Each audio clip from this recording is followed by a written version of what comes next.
Hey folks, we have a special treat for you today here at the Four Boxes Diner. I'm going to play for you my speech I gave on the Second Amendment to the Federalist Society's National Lawyers Convention, where I talked to a whole list of judges, law clerks, scholars, and others interested in the law, and of course in our Constitution, and in the Second Amendment itself. So I hope you enjoy this. I should note that the event at the Federalist Society was a huge success this year. 2,600 people, that's right, 2,600 people alone attended the annual Federalist Society dinner in honor of the late Justice Antonin Scalia. 4 Supreme Court justices attended the convention this year. That would be Justice Amy Coney Barrett, Justice Brett Kavanaugh, Justice Samuel Alito, and Justice Neil Gorsuch, including a whole list of powerful, influential, and intelligent federal judges from across the country.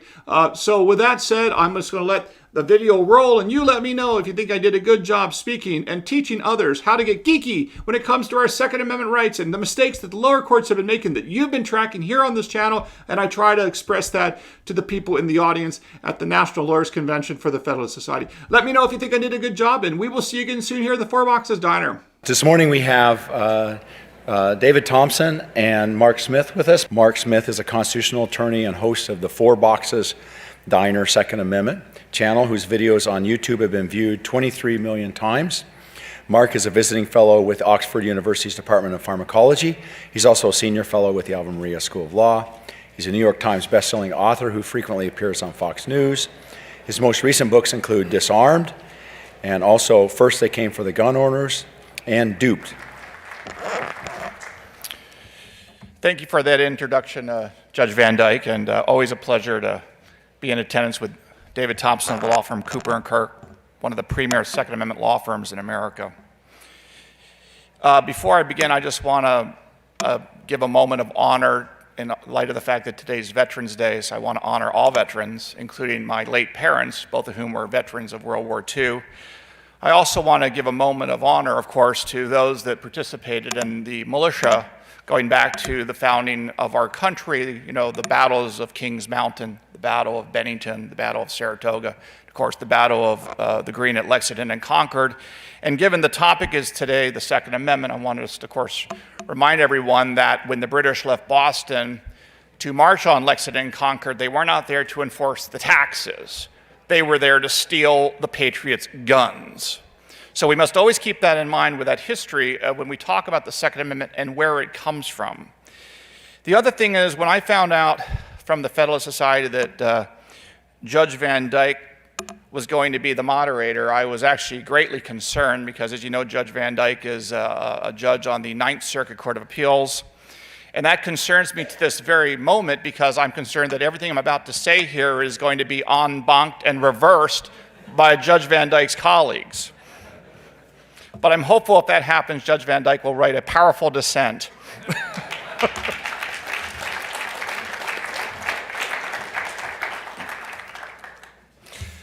Okay, so since Bruen was decided in June of 2022, we have seen a huge amount of Second Amendment litigation. Arguably, this is the most fruitful and busy area of constitutional law in America today.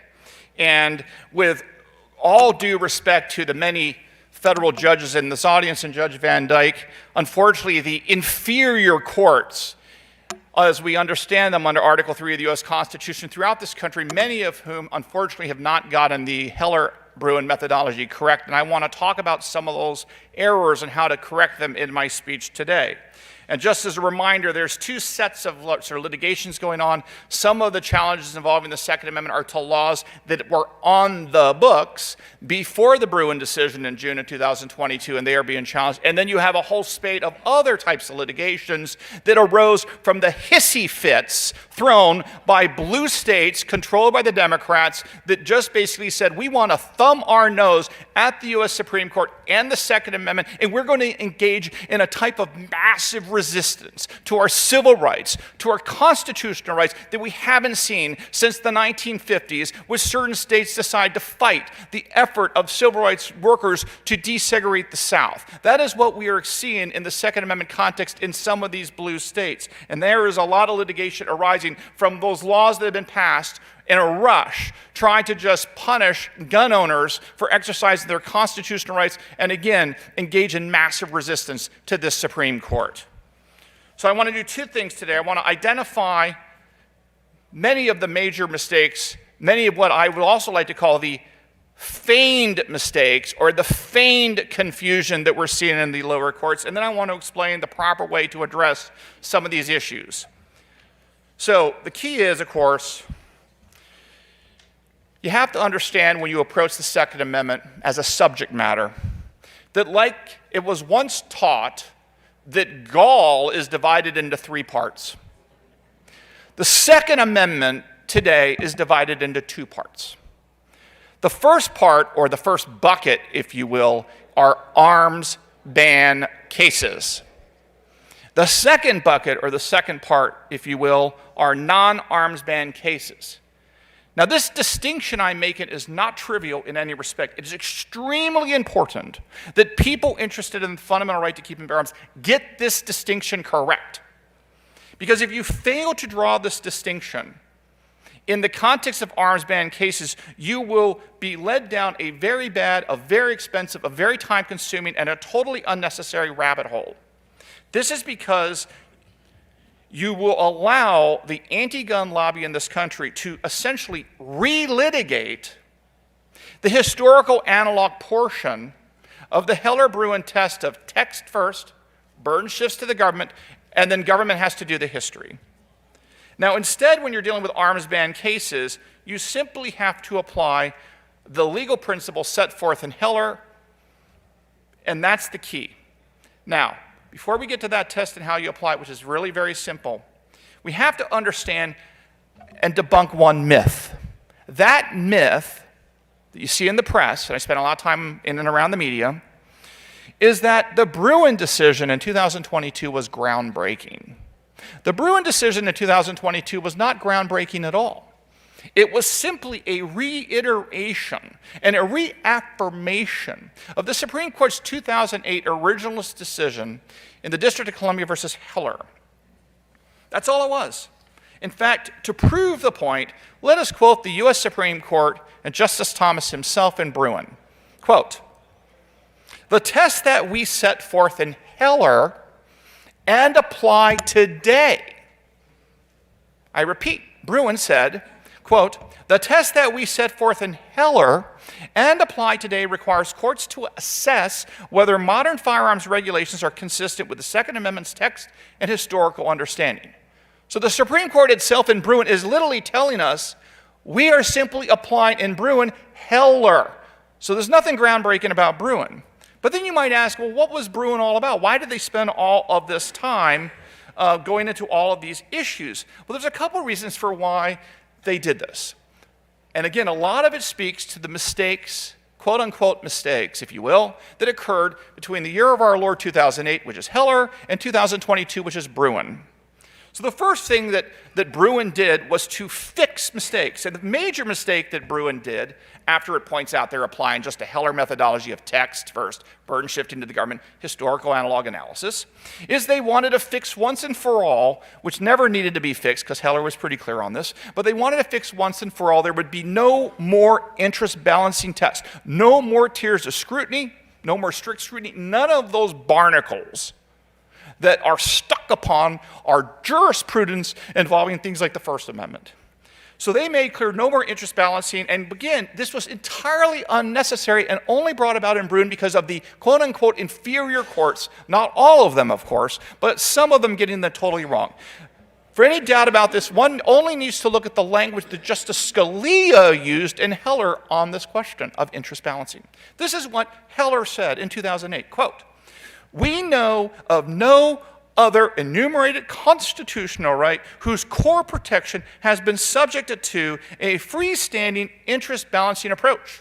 The very enumeration of the right takes out of the hands of government, including the third branch of government, the courts, the power to decide on a case-by-case basis whether the right is really worth insisting upon, a constitutional guarantee subject to future judges' assessments of its usefulness is no constitutional guarantee at all." That powerful language was not in 2022 in Bruen, it was in 2008 in Heller. So clearly, as we stand here today, Heller remains good law and should be followed, in particular in the case and the types of cases that Heller decided, which are arms ban cases. Now that we clearly understand that Heller is the binding definitive law, okay, which a lot of people want to pretend it's not, and you'll see why in a second, we have to say, what did Heller decide and why do we care today? Well, we know what Heller decided because in Heller the court was asked to whether or not the handgun ban of the District of Columbia was constitutional under the Second Amendment. And just as a strong originalist court should do in trying to search for the original public meaning of the constitutional provision, it started with the best historical evidence of them all as to what something means. It's called the text of the Constitution itself. Mind you, remember, when we talk about history, the Constitution itself is history, and probably the dispositive history on many issues, and the text speaks for itself. Never lose sight of that because, of course, the anti-gun community, as I see it, doesn't like the text of the Second Amendment for obvious reasons. So with that said, we turn to what Heller said about arms bans. It starts quite simply by defining its terms. And the key term in Heller was, what do arms mean? And they very simply said, quoting, English lexicographers like Samuel Johnson and the like, simply said that arms can be anything that can be used offensively or defensively. And then it went on to confirm by looking at history to say, yeah, that all makes sense. It looked at history going back from England all the way to the post-Civil War era and said, are there any historical analog laws? Now that we know the text says that an arm is anything that can be used offensively or defensively, is there any historical analog laws at the time of the founding or otherwise that could give rise to justifying the D.C. handgun ban?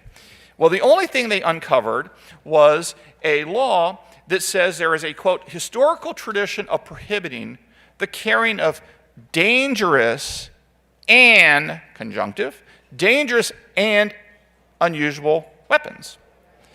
And in light of this history, right, they did the historical work, there's a historical basis for saying you can ban the carrying of dangerous and unusual weapons, and in light of that, the court said, well, in light of this, this means, by definition, that if an arm is in common use by Americans for lawful purposes today, it cannot be banned because under the historical tradition, only dangerous and unusual weapons can be banned. If a weapon is in common use by Americans, it obviously cannot be unusual. And because it cannot be unusual, it cannot possibly meet the historical tradition standard of firearms regulation known as dangerous and unusual. So that was the legal principle, the legal test set forth, that if you're dealing with an arms ban case, because D.C. was an arms ban case in the form of a handgun bans case, you apply the historical standard of dangerous and unusual. And when guns, and of course everything we're talking about in today's court system are obviously in common use, AR-15s, magazines that hold more than 10 rounds, suppressors and the like, there's millions of these things, they cannot be banned. And mind you one other thing, as to who gets to decide what are the weapons that are protected under the Second Amendment's, the right of the people to keep and bear arms shall not be infringed. The Supreme Court answered that question as well. And the answer is, we, the people, get to decide what arms are protected. You don't have to take my word for it. Why don't we turn to the Supreme Court again in Heller? The Supreme Court, in pointing out that the handgun ban was unconstitutional, wrote the following, quote, whatever the reason, handguns are the most popular weapon chosen by Americans for self-defense in the home, and a complete prohibition on their use is invalid. Doesn't matter what the reason is. We, the people, choose. And if it's in common use and we have these guns, they're protected. Now, I also want to make a note that guess who else agrees with me? You may find this hard to believe, but the Solicitor General under Joe Biden's administration agrees with Mark Smith. I don't often say that, but I will today, and I will then prove it with a statement that the Solicitor General made at the Rahimi oral argument this week. She says, that, quote, once you have the principle locked in, then I do not think it's necessary to effectively repeat that same historical analogical analysis for the purposes of determining whether or not a modern-day legislature's disarmament provision fits within the category. The point is that even the Solicitor General, when talking about the history, remember there's the text first, then you shift to the burden to the government to do the history. The burden's on the government to do the history.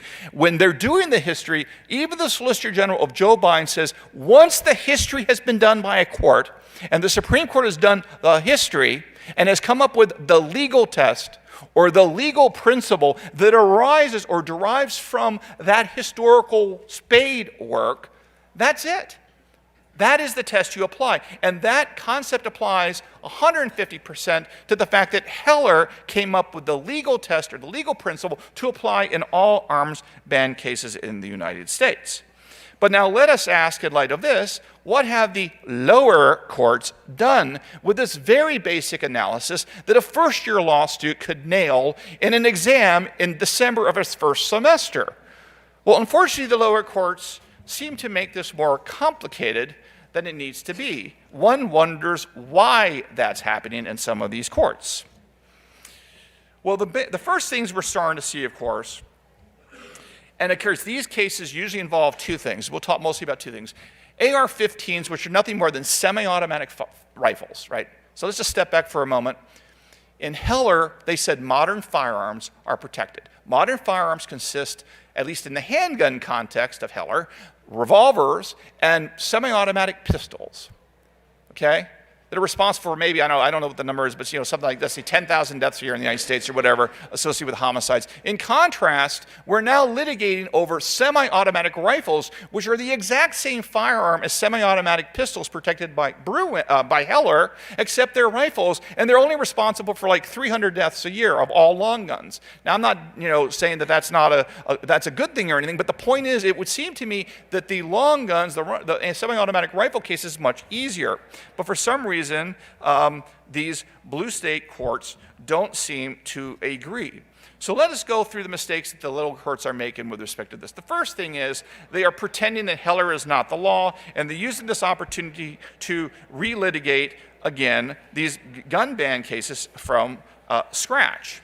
And again, rather than applying the in common use test, they come up with new tests. Because once you pretend that Heller is no longer good law, and this is why I'm dwelling on this here, once you are in an arms ban litigation today in America and you don't apply Heller because you pretend it's not binding on you as an inferior court judge, you then have free will and free hand to make stuff up. And that is why we are seeing these gun bans of AR-15s and semi-automatic rifles getting banned under such new legal tests invented by certain lower courts, and these are some of the legal tests that have come up, that you can ban these arms because they are, quote, exceptionally dangerous, they are particularly dangerous, or they are assault weapons, and so on and so on. Again, these are all effectively a form of interest balancing test that you're not allowed to use as per Heller and, of course, Bruen, but that's exactly what's going on. But the good news is some courts do get this right. In a footnote this week in the Fifth Circuit Court of Appeals Vanderstock case,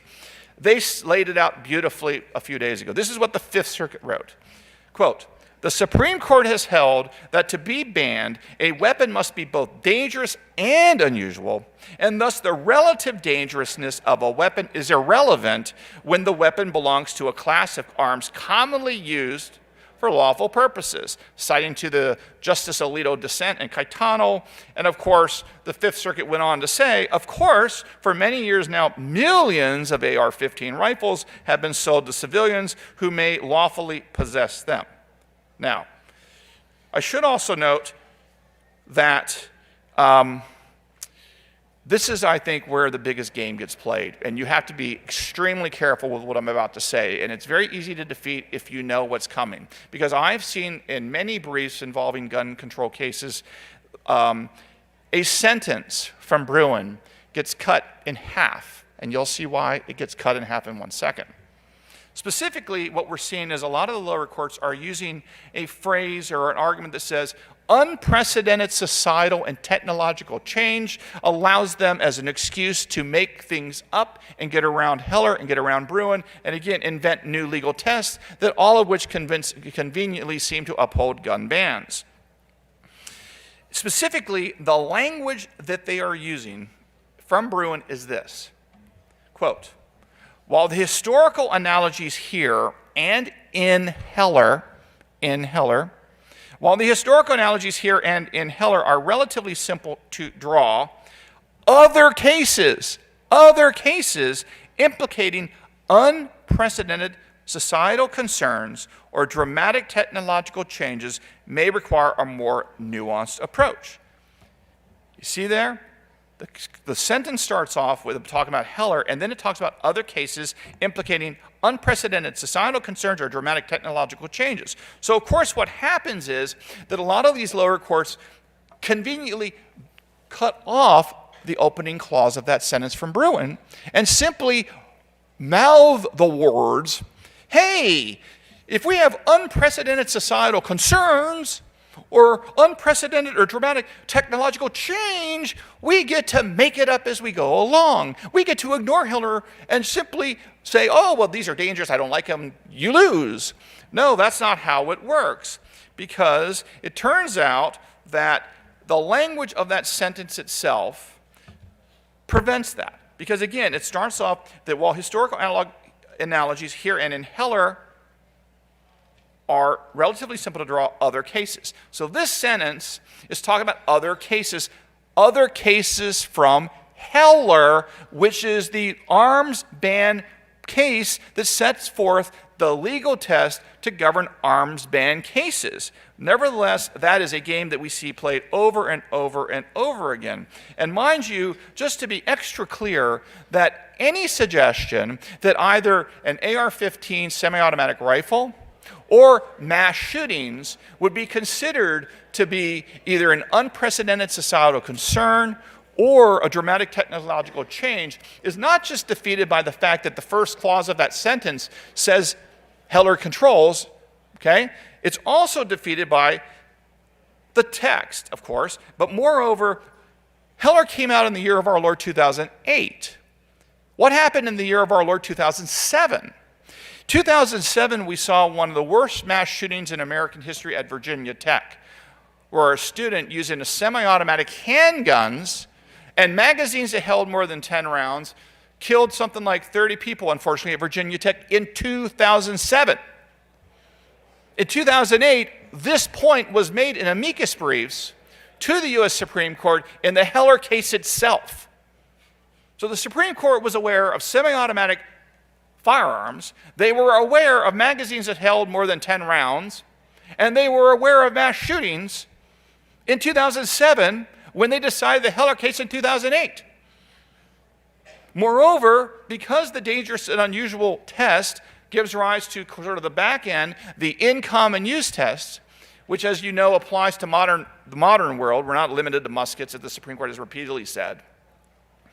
The in common use test by Americans for lawful purposes, but implicitly within its test, articulated by the Supreme Court in Heller, implicates and encompasses any such social change, societal change, or technology that exists today.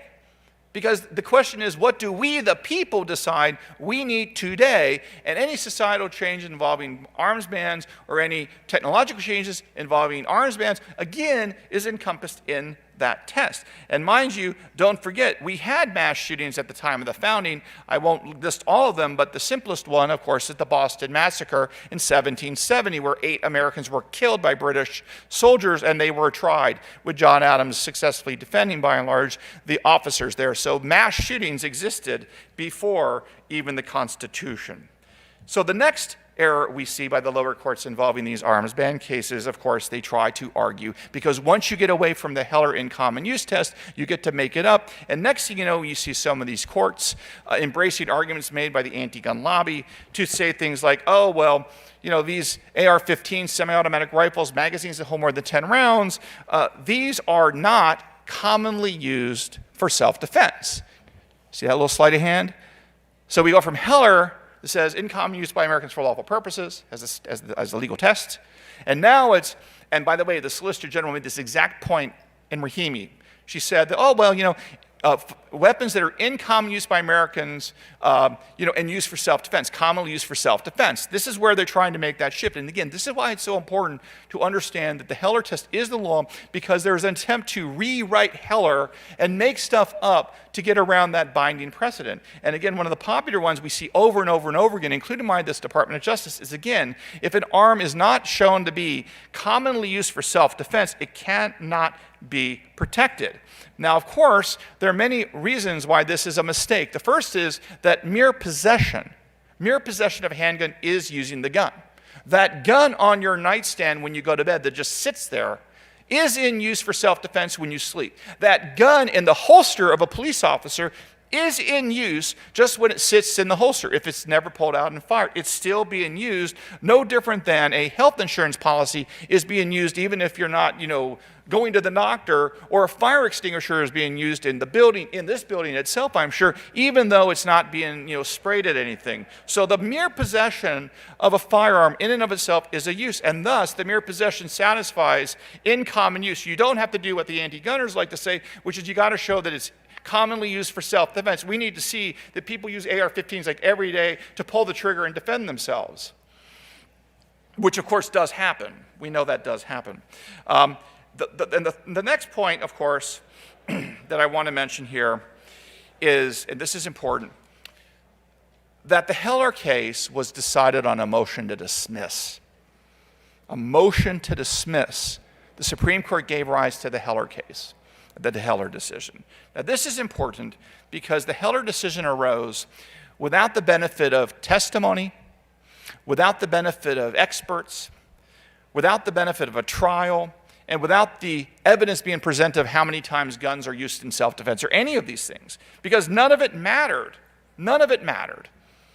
So the point being that for lower courts to pretend that Heller is not the binding law and to look for ways to redo the Heller debate by redoing the history and redoing the historical analog analysis in arms ban cases is totally unacceptable. And this is a huge deal because we see this all across the country in magazine cases and semi-automatic ban cases all across the country where they're simply not applying Heller. And once you apply Heller, of course, there's no way that the anti-gun lobby can win because there are millions and millions of magazines, hundreds of millions of magazines, and tens of millions of AR-15s, and they can't possibly show that these things are not in common use. And one other thing, because the in common use dangerous and unusual standard arises from the history part of the analysis, guess what?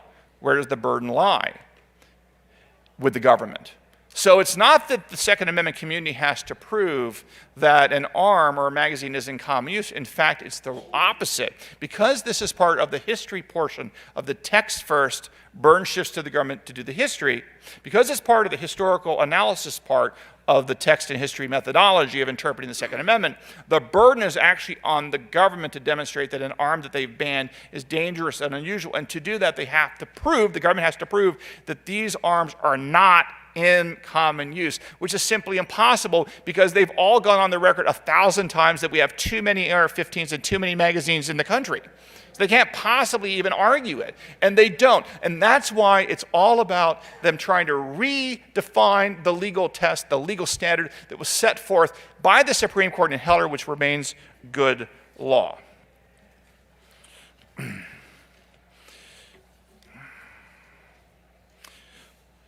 So I now want to turn just briefly to magazines because there's some confusion about magazines specifically. Magazines, as you know, is the device, and sometimes they're fixed and sometimes they're not fixed, that are inserted into a firearm that allow a firearm to be shot multiple times without having to manually reload it. We see magazine bans of magazines that hold more than 10 rounds all across the country. There's one simple reason why these things are clearly unconstitutional. Step back for a moment and ask yourself, what have you effectively done if you ban magazines that hold more than 10 rounds of ammunition? What you have done is you have banned an entire category, an entire class of firearms. Specifically, just like in DC in Heller, where they banned the entire class of firearms known as handguns, if you ban magazines that hold more than 10 rounds of ammunition, you have banned an entire class of firearms, i.e. firearms that are capable of firing more than 10 rounds without having to be manually reloaded. That entire category of firearms has been taken off the table and effectively banned. So when you hear the words, it's just a magazine ban, your first instinct should always be, no, this is an actual firearm ban of firearms that can hold and fire more than 10 rounds without having to manually reload. It is a firearms ban. But even going beyond that, of course, if you want to take it at a second level, magazines are essential components, integral components of modern-day firearms, of all semi-automatic firearms, including handguns that are protected arms specifically under the Heller precedent. So even if you wanted to go down that path, of course, they would be protected. And last but not least, in terms of magazines, there's really only one argument historically, or one possible historical analog that one could justify banning magazines. And you don't need to do this, remember, because Heller always gives you the legal test. So what I'm about to say is unnecessary.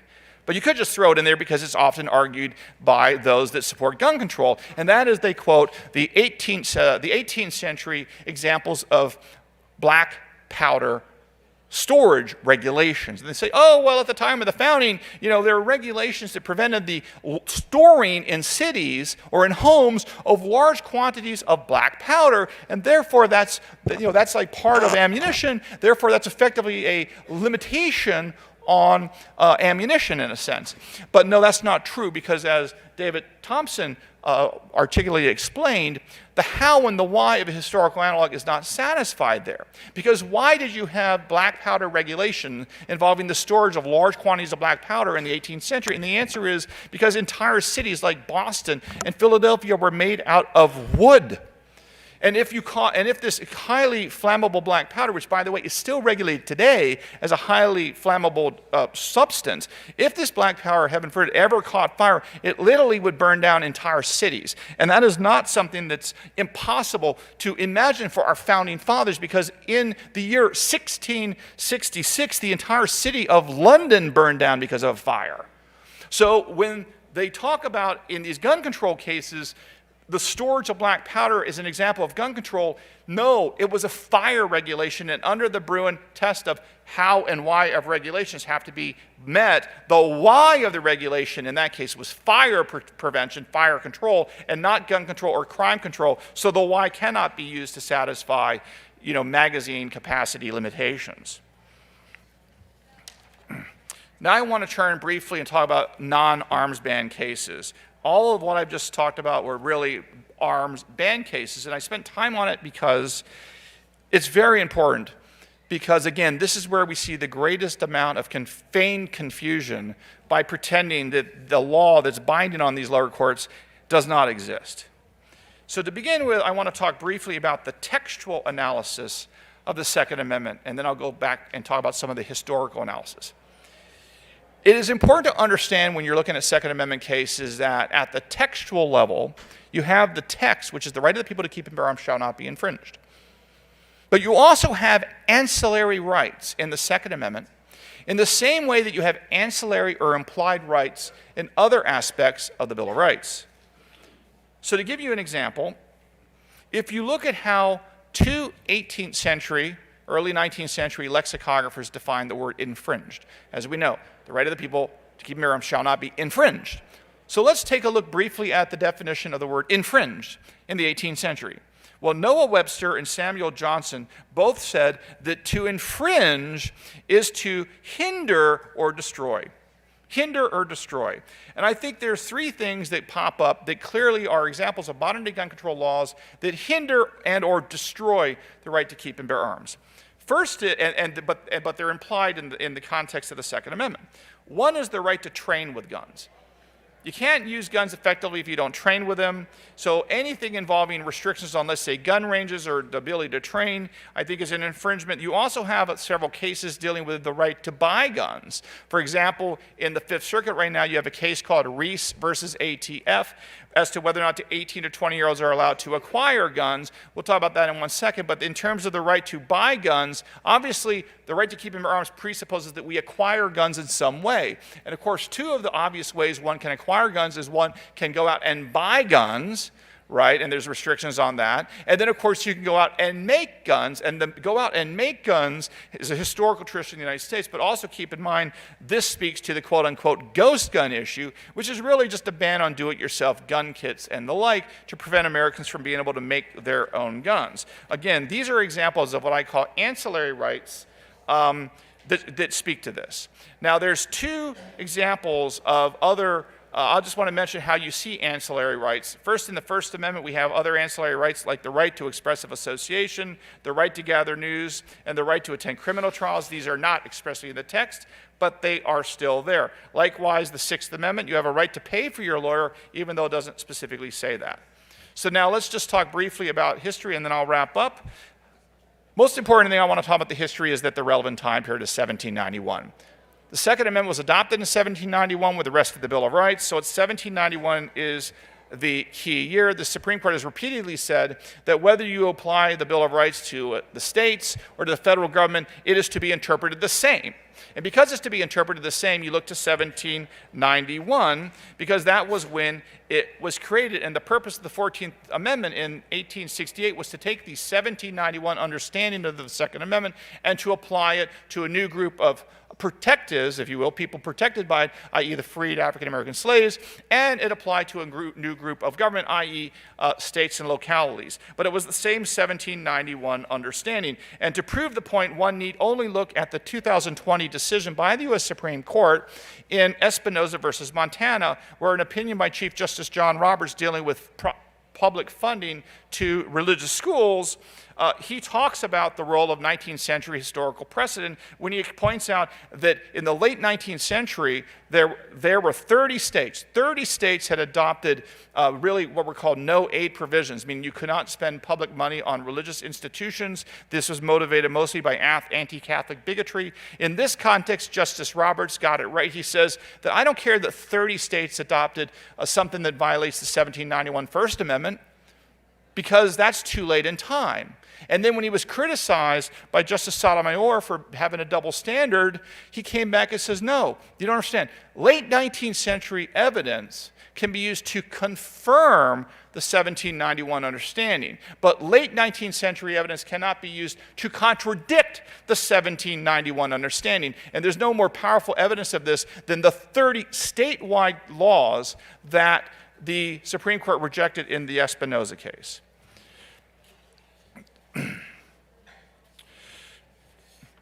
So again, I think it's 1791. So anyway, I'm available for questions, obviously, and I will just sum up this way.